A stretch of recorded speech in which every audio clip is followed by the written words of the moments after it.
With all that pain tonight, we wanted to take a closer look at South Korea because it is considered the gold standard. The rate of new cases there peaked late last month and are still under 10,000. Fewer than 160 people have died. Tonight, Ramy Inocencio reports on how South Korea slowed the spread. In South Korea's war against the coronavirus, there's been no shortage of personal protective gear, and just 121 healthcare workers have fallen sick in the whole country, versus more than 200 in Boston alone. For patients, there's been a bed and ventilator for everyone. Test, trace, treat has been South Korea's mantra. The MERS outbreak of 2015 gave them some experience with, how things can go wrong.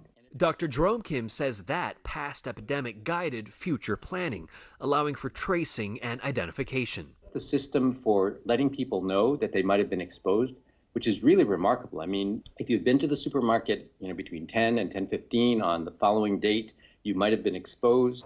Anyone quarantined must download an app that tracks their movement. Fines for violations run as high as $2,500. The strategy has worked.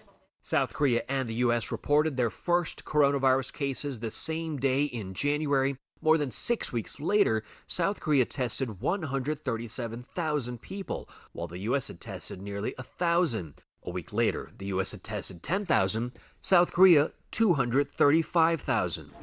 With New York City now the U.S. epicenter, Kim says it's still not too late for the United States to follow South Korea's lead. Decisiveness, transparency, clarity of messages, and testing and isolation made the response better. Ramy Inocencio, CBS News, Tokyo.